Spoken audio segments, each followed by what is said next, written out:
యుద్ధం చేస్తామన్న సంకేతాలు ఇస్తూనే యుద్ధానికి ముందుకు పోవట్లేదు. సైనిక దాడి చేస్తామన్నారు ట్రంప్, మళ్ళీ వెనకడుగు వేశారు.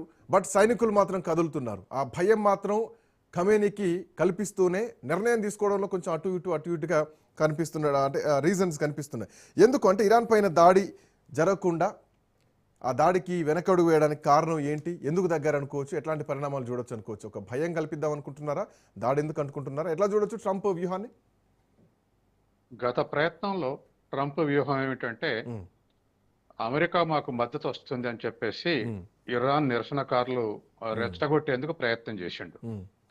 ఇరాన్ ఇప్పుడు ఆందోళన అణిచేసిన తర్వాత వాళ్ళు ఇస్తున్నటువంటి అక్కడ ఉన్నటువంటి అంతర్గతంగా ఉన్నటువంటి తిరుగుబాట్లు ఇస్తున్నటువంటి స్టేట్మెంట్లు ఏంటంటే అమెరికా మమ్మల్ని నిలువున ముంచింది, మమ్మల్ని రెచ్చగొట్టి మాకు మద్దతు ఇస్తామని చెప్పేసి ఈ విధంగా ఖొమేని అణిచేస్తుంటే మళ్ళీ ప్రేక్షక పాత్ర వహించింది.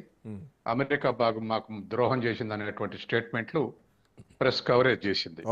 కాబట్టి సహజంగానే ట్రంప్ నేనున్నా, నేను వస్తున్నా, నేను రక్షిస్తా, మీ పని మీరు చేయండి అని చెప్పేసి రెచ్చగొట్టాడు.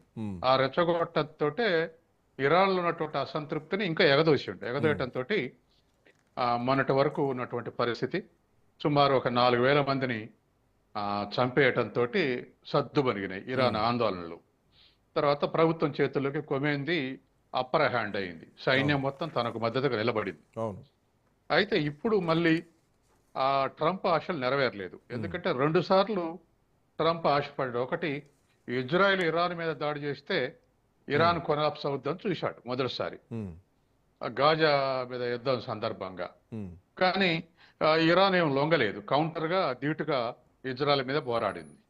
అది అవకాశం. మళ్ళీ రెండోసారి ఇరాను ఈ విధమైనటువంటి ఆందోళన, వ్యతిరేక ఆందోళనతో రెచ్చగొడితే ఇరాన్ ప్రజలే తిరుగుబాటు చేసి అధికారంలోకి వచ్చేటువంటి స్థితి తను ఆశించినటువంటి వాళ్ళని ఇరాన్ అధ్యక్షుడు చేయొచ్చు అనుకున్నాడు. అది కూడా మొన్న నెరవేరలే అని చేసింది. ఇప్పుడు మూడో ప్రయత్నం ఏమిటంటే ఇంకా ఆందోళనకారులు ఏమైనా రెచ్చిపోతారా అనేటువంటిది చూస్తాడు. అది లేకపోతే ఇప్పుడున్నటువంటి పరిస్థితుల్లో ఇరాన్ కు మద్దతుగా వచ్చే దేశాలు ప్రత్యక్షంగా వచ్చి ఇప్పుడు రష్యా గాని, చైనా గాని, భారత్ గాని ఇరాన్ నుంచి వ్యాపారం చేస్తున్న దేశాలు ప్రత్యక్షంగా జోక్యం చేసుకునే స్థితి అవ్వట్లేదు. తర్వాత రెండవది, ఇరాన్ మీద ఇప్పుడు కాదు, ఎప్పటి నుంచో గత దశాబ్ద కాలంగా ఆంక్షలు విధిస్తూ వస్తున్నాడు. ఏది అమెరికన్ గవర్నమెంట్, ట్రంపే కాదు, అంతకుముందు ఉన్నటువంటిది కూడా. మీకు గుర్తుండి ఉంటే ఎప్పుడో దశాబ్ద కాలం నాడే 4 దేశాలు ఒప్పందకు వచ్చాయి. Iran, Pakistan, Bharat, Bangladesh. Petrol pipeline వేసుకుందామని మొదలు పెట్టకపోతే భారతదేశాన్ని బెదిరించి భారతదేశం బయటకు వచ్చినట్టుగా భారతదేశాన్ని ఒత్తిడి చేసి, దాంతో భారతదేశం బయటకు రావడంతో ఆ ఒప్పందం నుంచి ఆ పైప్ లైన్ ఫెయిల్యూర్ అయింది. అంటే మెటీరియలైజ్ కాలేదు. బంగ్లాదేశ్, పాకిస్తాన్ వెనక్కుపోలే, భారతదేశం వెనక్కుపోయింది. ఆ పైప్ లైన్ కూడా క్యాన్సిల్ అయింది. ఇప్పుడు గత దశాబ్ద కాలంగా ఇరాన్ నుంచి ట్రేడ్ చేసేటువంటి అన్ని దేశాల మీద ఆంక్షలు పెడుతూ వస్తున్నాడు.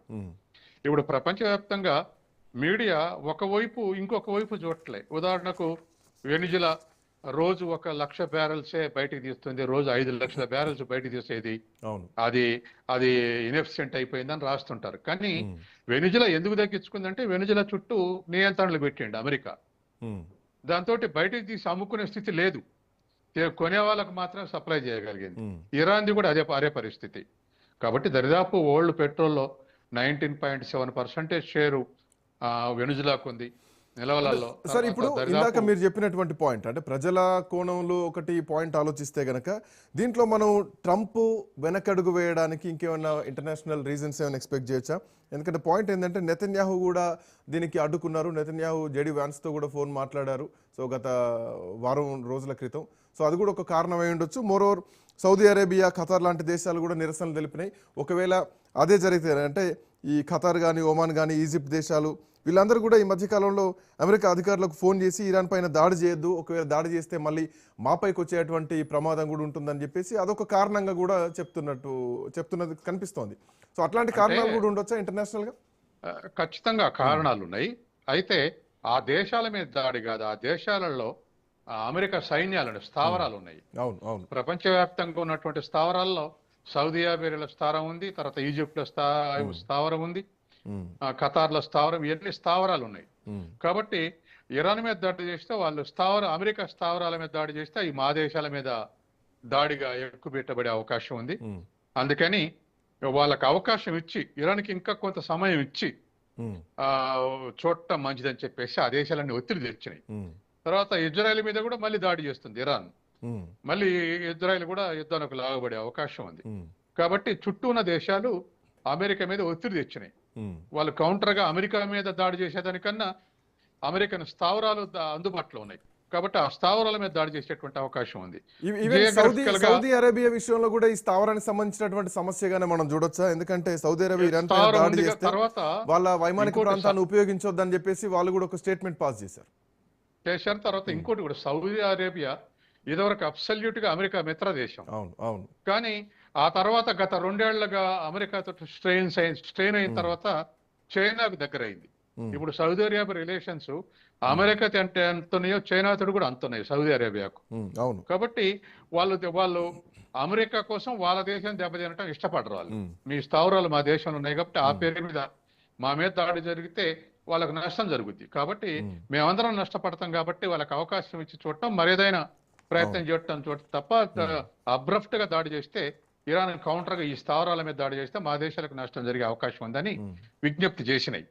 కాబట్టి ఏదేమైనా ఇవాళ రిచ్ అంటే పెట్రోలియం రిచ్ లేదా పెట్రోలియం రిజర్వ్స్ చేతులు పెట్టుకునేటువంటి భాగంగానే ఇవాళ అమెరికా ఇరాన్ని కూడా రేపు వెనుజులా అధ్యక్షుని ఎత్తకపోయినట్టు కువైట్ని ఎత్తకపోతుందా, లేదా ఇరాను వాళ్ళకు ఉన్నటువంటి ఆయుధ సంపత్తి అక్కడ ఉన్నటువంటి వెస్ట్ ఏషియాలో సెంట్రల్ ఏషియాలో ఉన్నటువంటి అన్ని దేశాల కన్నా ఇరానే పవర్ఫుల్.